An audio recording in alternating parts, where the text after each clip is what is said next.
في موضع آخر. بسم الله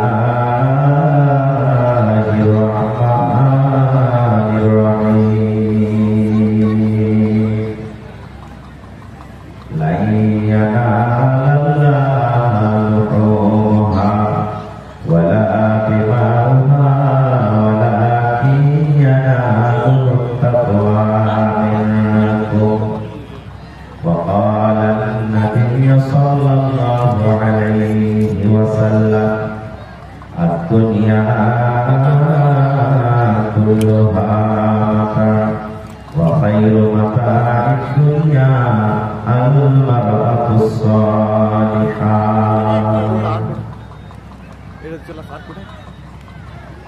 ওরে মুসলমান তোরা হরশ ইমান, ওরে মুসলমান তোরা হরশ ইমান। নামাজ পড়ো রোজা রাখো, নামাজ পড়ো রোজা রাখো, আর পড়ো কুরআন। ওরে মুসলমান তোরা হরশ ইমান। যদি মানো কুরআনের কথা, থাকবে না তোর গোনা খাতা। যদি মানো কুরআনের কথা, থাকবে না তোর গোনা খাতা। পুলসে রাত পার করিবে, পুলসে রাত পার করিবে, খোদার রব্বে দো জাহান। ওরে মুসলমান তোরা হরশ ইমান। নামাজ পড়ো রোজা রাখো, নামাজ পড়ো রোজা রাখো, আর পড়ো কুরআন। ওরে মুসলমান তোরা হরশ ইমান। কি করে কি আমল করি, একাই আনি একাই যাবে। কি করে কি আমল করি, একাই আনি একাই যাবে। ভালো আমল যদি করে গেলি, নেক আমল যদি করে গেলি, হবে তোর কল্যাণ। ওরে মুসলমান তোরা হরশ ইমান। নামাজ পড়ো রোজা রাখো, আর পড়ো কুরআন। ওরে মুসলমান তোরা হরশ ইমান। নারে তাকবীর। আজকে জলসা আমার যোগ্যতমায় সভাপতি সভাপতি সাহেব, স্টেজে বসে থাকা ওলামায়ে কেরাম, সামনে বসে থাকা ইসলাম দরদি দিন দরদি ভাই বাবাজিরা, পর্দানশীল মায়েরা খালারা, সমস্ত তারিফ ও গুণগান সে মহান আল্লাহ তাবারক ওয়া তাআলার জন্য, যে মহান আল্লাহ তাবারক ওয়া তাআলা আজ আমাদেরকে এত বড় কাম কাজের সময় থাকা সত্ত্বেও নরম নরম বিছানাকে ত্যাগ করে এই বানাত মাদ্রাসা জলসার প্যান্ডেলের তলাতে বসে কিছু বলার শোনার তৌফিক পেয়েছেন।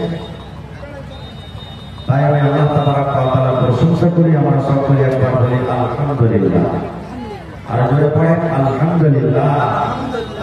তারপর আমাদের শেষ নবী হযরত মুহাম্মদ রাসূলুল্লাহ সাল্লাল্লাহু আলাইহি ওয়াসাল্লামের উপর অগণন দরুদ শরীফ চাঁদে ধরা বসিত আমিন।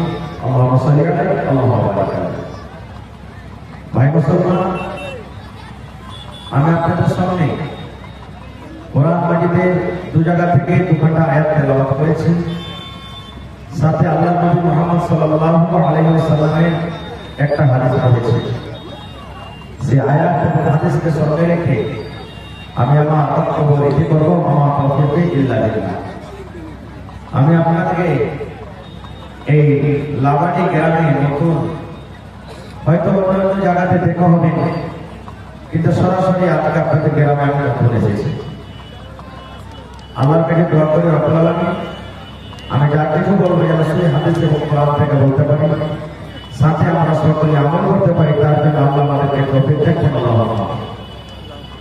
ভাই আমার, আমাকে একজন ভাই ইশারা করলেন যে মাওলানা এটা হলো একটা ব্রিটিশের মাদ্রাসা,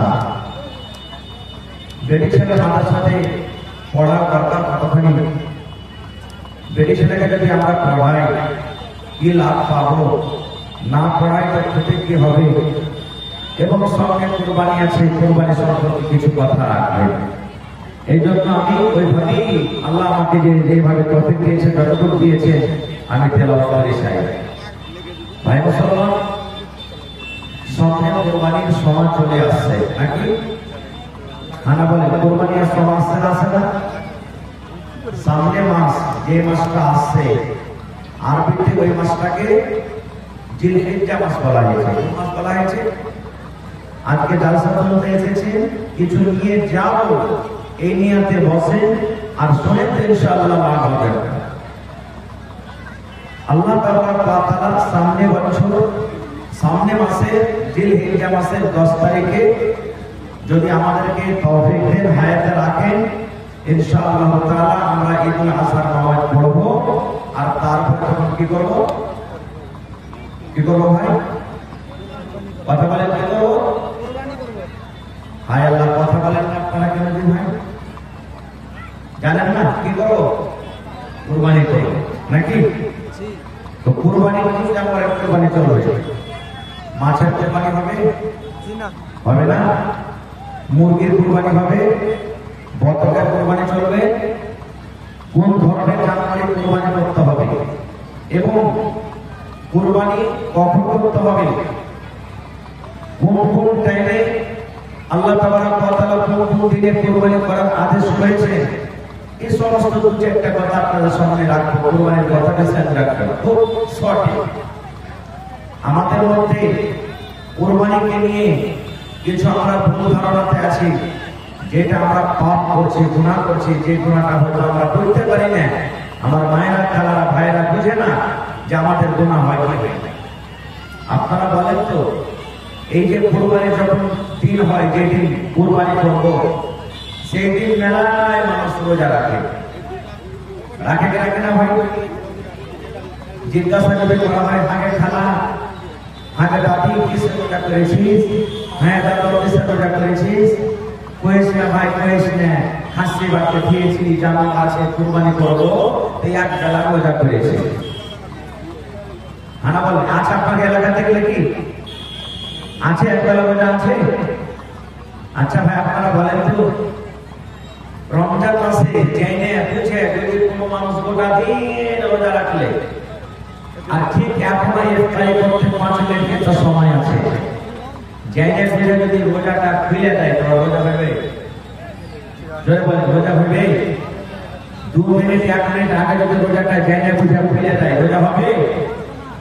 যখন জেনে বুঝে 1 মিনিট 2 মিনিট আগে যখন রোজাটা খুলে, তো রোজা হবে না।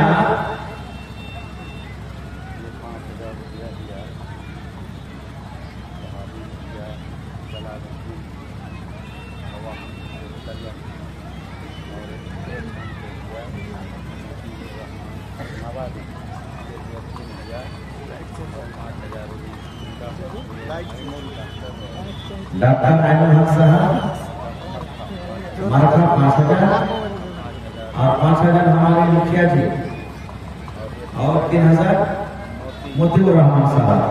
ये इंशाल्लाह दुआ करते हैं, कुछ बोलने तक दुआ करते हैं इंशाल्लाह। तो जब আমরা 1 মিনিট 2 মিনিট আগে যখন আমরা যদি খেয়ে নিয়ে যাই, রোজা হবে না। তো 10টা 11টা পর্যন্ত থেকে গোটা দিন পেট ভরে রান্না খাবে, গোশ খাবে, ভাত খাবে, তো রোজা কেমন হবে যে ভাই? রোজা হবে? কেমন রোজা হবে এটা? আর যদি যদি মা খালা সে রোজাটা করে, তো রোজাটা করা কেমন? আমার কথা যে হাদিসের কথা, নবী কি বলেছে, রে আমার নবী আমার বলেছে আল্লাহ রাব্বুল আলামিন 12 মাসের ভিতরে গোটা বছরে রব্বুল আলামিন 5 দিন রোজা রাখা হারাম করে দিয়েছে। কয়টা রোজা করা হারাম? 5 দিন আল্লাহ রাব্বুল আলামিন রোজা করা হারাম করে দিয়েছে। যদি কোনো মা, যদি কোনো খালা, যদি কোনো বোন, যদি কোনো ভাই, যদি কোনো বাপি সেই 5 দিন যদি নেকি মনে করে রোজা রাখে, রোজা নেকি হবে না। আল্লাহ রাব্বুল আলামিন তার খাতাতে গুনাহ লিখে দিবেন, গুনাহ হয়ে যাবে। 5 দিন রোজা রাখা হারাম, 5 দিন রোজা রাখা হারাম। বছরে এমন 5টা দিন আছে যে দিনে রোজা রাখতে গেলে নেকি হবে না, গুনাহ হয়ে যাবে। আমাদেরকে জানা দরকার যে সেই দিনগুলোকে জানতে হবে না, হবে না। আল্লাহ নবী বলেছেন উম্মতে 5 দিনের ভিতরে একটা ঈদের দিন। ঈদের নামাজ যখন আমরা যেদিন পড়ি, 1 মাস রোজা রাখলাম, 1 মাস রোজা রেখে তারাবি নামাজ পড়ে ফিতরা আদায় করে যখন চাঁদ উঠে গেল, শাওয়াল মাসে 1 তারিখ হয়ে গেল, সেই দিন আমরা নামাজ পড়তে চলে যাই। আল্লাহর নবী বলেছেন যেদিন চাঁদ উঠে যায় শাওয়াল মাসের 1 তারিখে, যেদিন আমরা ঈদের নামাজ পড়ি, সেই দিন হলো খাওয়ার দিন, সেই দিন হলো খুশির দিন। নবী বলেছেন সেই দিন তোমার রোজা রাখা চলবে না, চলবে না। সেই দিন যদি তুমি রোজা রাখো তোমার পাপ হয়ে যাবে, গুনাহ হয়ে যাবে। একদিন হলো কি ঈদের দিন, সেই দিন রোজা রাখা কিন্তু চলবে না। দেখবেন थोड़ा सा आवाज दीजिएगा भाई जान। एक दिन हलो ঈদের দিন, সেই দিন और चलবে ना। हाँ, ये मदरसा के करीब में रोड में मारपीट करने वाला लड़का लोग होश में आओ, होश में आओ। मारपीट करने वाला लड़का लोग रोड पर जहाँ कहीं से भी आया हुआ लड़का अगर मारपीट करता हो तो होश में आओ, नहीं तो तेरा पूरा नतीजा होगा। দেখছেন যারা জালসা শুনতে আসে না গর্ভাবস্থায় পড়ে, কিছু ছেলেপিলা আসছে, ওরা দুঃখ করবে না, আড্ডাবাজি করার জন্য আসছে, খালি ধাক্কা করার জন্য জালসাতে আসছে। দেখেন মেলায় মেলায় কাজ আছে। आप खास लोग जाएं और वहाँ का मारपीट रोक दें। जो खास लोग अगर कोई है तो उसको पकड़ करके यहाँ लाइए, ঠিক আছে। मारपीट करने वाले को। एक दिन है फूल चाहे कितना सुंदर हो, फूल चाहे कितना सुंदर हो, तारीफ उसके खुशबू से होती है। और इंसान चाहे जितना बड़ा हो, तारीफ उसके गुणों से होता है। आप जलसा सुनने के लिए आए हैं और रोड पर मारपीट करते हैं। आपका जलसा पंडाल खाली पड़ा हुआ है और रोड पे पूरा जाम पड़ा हुआ है। आप लोग कम से कम कुछ खास लोग जाएं और मारपीट को रोक करके मार करने वाले लोग 2 को पकड़ करके यहाँ लेके आवे। 5 দিনের মধ্যে হলো কি একটা ঈদের দিন। 2 নম্বরে নবী বলেছেন হে আমার উম্মতেরা, আর 2 নম্বর রাসূল বলেছেন যেদিন আমরা বকরিদ করব, যেদিন ঈদুল আজহার নামাজ পড়ব, যেমন সামনে মাসের 10 তারিখ আমরা নামাজ পড়ব, আল্লাহ রাসূল বলেছেন চাঁদের 10 তারিখ হলো কুরবানির দিন। যদি কোনো মানুষ চাঁদের 10 তারিখে কুরবানি করতে না পারে, চাঁদের 11 তারিখ হলো কুরবানির দিন, 11 তারিখে কুরবানি করতে পারেন। 11 তারিখে যদি কুরবানি না হয় তাহলে চাঁদের 12 তারিখে কুরবানির দিন, 12 তারিখে কুরবানি করতে পারেন। যদি কোনো মানুষ, যদি কোনো আল্লাহর বান্দা চাঁদের 12 তারিখে যদি কুরবানি না করতে পারে তাহলে চাঁদের 13 তারিখ পর্যন্ত কুরবানি করবে। তাহলে চাঁদের 10 তারিখ, চাঁদের 11 তারিখ, চাঁদের 12 তারিখ, চাঁদের 13 তারিখ, 4 দিন হলো কুরবানির দিন। আল্লাহর নবী বলেছেন এই 4 দিনে যদি কোনো মুমিন মুমিনা রোজা রাখে তাহলে তার রোজা রাখা হারাম, তার রোজা রাখা পাপ, গুনাহ হয়ে যাবে, পাপ হয়ে যাবে। এই 4 দিনে তার রোজা রাখা চলবে না। 4 দিন হলো কুরবানির দিন। নবী বলেছেন এই 4 দিন তোমার এই রোজা রাখা চলবে না। তো যখন ঈদের দিন হলো কুরবানির দিন, খাওয়া পিন্ধার শহীদ। তে আমার মায়েরা ভালোরা যারা এক বেলা রোজা রাখছেন, আমি রোজা রাখলাম, তাহলে তো আমার রোজা রেখে গুনাহ হয়ে গেল। কিনে রোজাটা রাখবেন? তাহলে বলবেন হাজি মাওলানা তাহলে শরীয়তে কি আছে? শরীয়তে কি আছে তাহলে শুনেন। একে রোজার নাম দেওয়া চলবে না। কি শরীয়ত আছে? আল্লাহ নবী মুহাম্মদ সাল্লাল্লাহু আলাইহি সাল্লাম যখন ঈদের নামাজ পড়িতে যাইতেন, ফজরের নামাজের পর নবী পিজর খাজর খেয়ে নামাজ পড়িতে যেতেন। যখন ঈদের নামাজ পড়িতে যেতেন তখন কি খেতেন? বিজোড় খাজুর খেতেন। বিজোড় খাজুর, বিজোড় খাজুর মানে হয় একটা খাজুর খেতেন, কিংবা তিনটা খাজুর খেতেন, কিংবা পাঁচটা খাজুর খেতেন, কিংবা সাতটা খাজুর খেতেন, কিংবা 9টা খাজুর খেতেন। আল্লাহ নবী বিজোড় খাজুর খেয়ে নামাজ পড়িতে যেতেন। আল্লাহ রাসূল উম্মতকে বলেছেন, উম্মত যখন তোমরা ঈদের নামাজ পড়িতে যাবে তখন তোমরা খাবার খেয়ে যাও। বলবেন মাওলানা আমাদের বাড়িতে যদি খাজুর না থাকে তো কি খেয়ে যাব? যদি খাজুর বাড়িতে না থাকে তাহলে কি খেয়ে থাকবো? আপনার বাড়িতে আনারসা আছে, আনারসা খেয়ে যান। আপনার বাড়িতে রসগোল্লা আছে, রসগোল্লা খেয়ে যান। আপনার বাড়িতে লাচ্ছি বানাচ্ছে, লাচ্ছা খেয়ে যান। আপনার বাড়িতে ক্ষীর হয়েছে, ক্ষীর খেয়ে যান। বাড়িতে আপনার পোলাও বিরিয়ানি হয়েছে, বিরিয়ানি খেয়ে যান। কিন্তু বন্ধুর আল্লাহ নবী ঈদের নামাজ পড়িতে যেতেন, বিজোড় খাজর খেয়ে যেতেন। আপনাকে ধ্যানে রাখতে হবে, আমি যখন নামাজ পড়িতে যাব আমার বাড়িতে যদি খাজর না আছে তাহলে আমাকেও বিজোড় খাবার খেয়ে যেতে হবে। বিজোড় খাবার বলতে কি ভাই একটা আন্দাজা খেয়ে যেতে হবে, কিংবা 3টা আন্দাজা খেয়ে যেতে হবে, কিংবা 5টা আন্দাজা খেয়ে যেতে হবে, কিংবা 9টা 7টা আন্দাজা খেয়ে যেতে হবে। বলবেন হাজি বলেন একটা আন্দাজা খাওয়া যায়? একটা আন্দাজা খাওয়া তো অফল, পারবো না খাইতে তো কেমন করে খাবো? বন্ধুরে একটা খেতে পারবেন না, বলার উদ্দেশ্য হলো যদি আপনি জোড়া খেয়ে চলে যান তো আপনার কোনো হবে না, ক্ষতি হবে না। সুন্নাতের উপরে আমল করলে নেকি পাবেন। কি করবেন? বাড়িতে আপনারা থুবড়া খাওয়াচ্ছেন, খুব খাওয়ান না? আছে থুবড়া খাওয়া কে এলাকাতে? ফের মনে করিয়েন না যে মাওলানা থুবড়ার কথা বলেছেন তার মানে হাদিসা আছে, বুঝার জন্য আপনাকে বলছি। আপনি দেখবেন বাড়িতে যখন বেটা থাকে, বেটি থাকে, দিয়ে যখন লাগে একটা রসগোল্লাকে ভেঙে ভেঙে 3 টুকরা করে মুখে দেন, না গোটা গোটা রসগোল্লা খাইয়ে দেন? খাওয়াইতে পারবে না। বন্ধুরে ঠিক বাড়িতে আপনার আন্দাজা রয়েছে, একটু ভেঙে বিসমিল্লাহ বলে পানি দিয়ে দিলেন, মুখে দিয়ে দিলেন, আবার আরেকটা পিস ভেঙে মুখে দিয়ে দিলেন, আবার আরেকটা পিস ভেঙে মুখে দিয়ে দিলেন, বিজোড় হয়ে গেল। বাড়িতে আপনার ভাত রান্না হয়েছে, বিসমিল্লাহ বলে 1 লোকমা খাইলেন, 2 লোকমা খাইলেন, 3 লোকমা, বিজোড় খেয়ে নিলেন। বাড়িতে আপনার রুটি আছে, ভেঙে 1 টুকরা খেয়ে নিলেন, 2 টুকরা খেয়ে নিলেন, 3 টুকরা খেয়ে নিলেন। ইয়ার মানে হলো বিজোড়।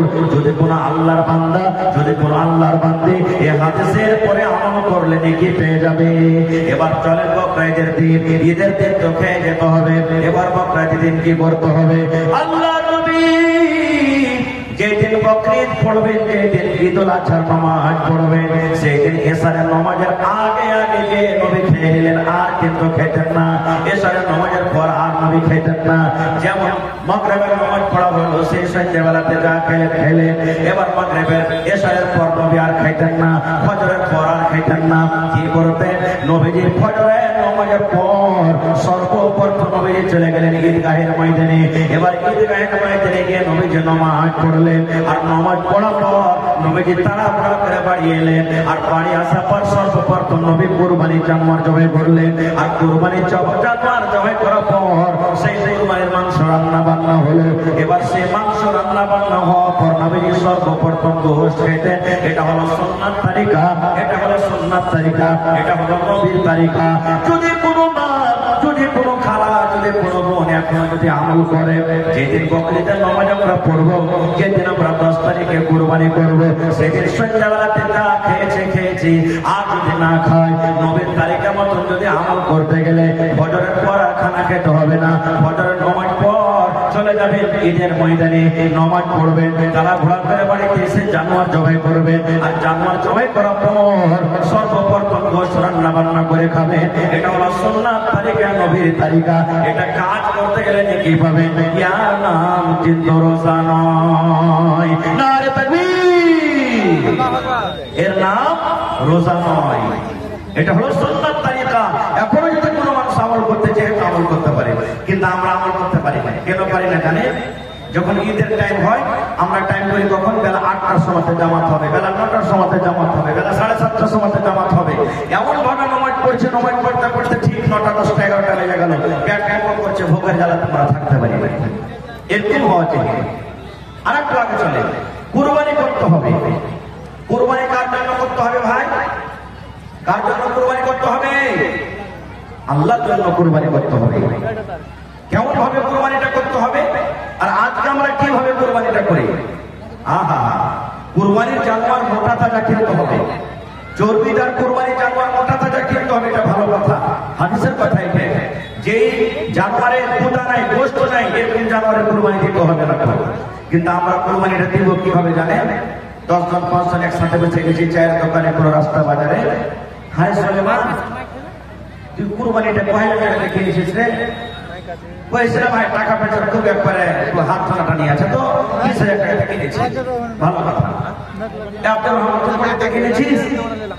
আমার গাড়িটা একটু দামি আছে ভাই, আমি 30,000 টাকা কিনেছি। এই করতে করতে বলছে ভাই তোমারটা কয় হাজার টাকা? বলছে আরে ভাই বলিস না, গ্রাম পাস। বলছে কত টাকা? কত টাকা মানে কি? গ্রামের 50টা জানোয়ার এসেছে না, আমার জানোয়ারের পিছে সব খালি তেল কিনছে, তেল কিনছে। এই দেখে এই যে অহংকারী হয়ে গেল।